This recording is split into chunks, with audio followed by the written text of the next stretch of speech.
বিশৃংখল সমষ্টিত য'ত নেকি কংগ্ৰেছ ইউডিএফৰ ঘাটি বুলি কয় আমি বহুদিনৰ পৰা দেখা পাই আছোঁ তাতে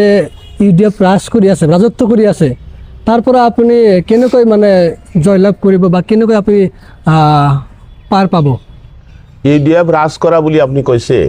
ইউডিএফক মানুহে মানে জানে বিগত দিনৰ যিটো বাপ দাদাৰ দল সেই বাপ দাদাৰ দলৰ পৰা অত্যাচাৰৰ পৰা বা উৎপীড়নৰ পৰা তেওঁলোকৰ দুৰ্নীতি ভ্ৰষ্টাচাৰৰ পৰা মানুহে ৰক্ষা পোৱাৰ কাৰণে একমাত্ৰ বাছি লৈছিল যে বদৰুদ্দিন আজমলৰ নেতৃত্বত ইউডিএফ দল কিন্তু সেই দল কৰি মানুহে যিটো উপকাৰটো দূৰৰ কথা উল্টা বিপদত হৈ পৰিছে মানুহৰ সমস্যা সমাধান হোৱাটো দূৰৰ কথা সমস্যা আৰু বৃদ্ধি হৈছে যেনেকৈ আজি অসমত হিন্দু মুছলমান ইমান হিংসাটো নাছিল এই হিংসাটো ক'ৰ পৰা আহিল এইটো আকাশৰ পৰা পৰিছে নেকি বৰষুণৰ নিচিনা পৰিছে নেকি পৰা নাই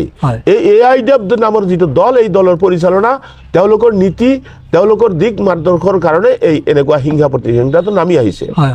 সেইকাৰণে মানুহে অনুধাৱন কৰিব পাৰিছে যে এই দলৰ কাৰণে আমি সমস্যাত পৰি আছো সেইকাৰণে এই দল বিদায় দিয়াৰ কাৰণে যোৱা পাৰ্লিয়ামেণ্ট নিৰ্বাচনত আপোনালোকে দেখিছে বদৰুদ্দিন আজমলক 10 লক্ষৰ অধিক ভোটত তেওঁক পৰাজিত কৰিছে এইটো এনেই কৰা নাই যে এই আজমল বদৰুদ্দিন আজমল ইউডিএফ নামৰ যিটো দল এই দল মুছলমানকতো উপকাৰ কৰিবতো দূৰৰ কথা মুছলমানক যিটো ক্ষতি কৰিছে এইটো 40-50 বছৰ মুছলমানক পিছুৱাই দিছে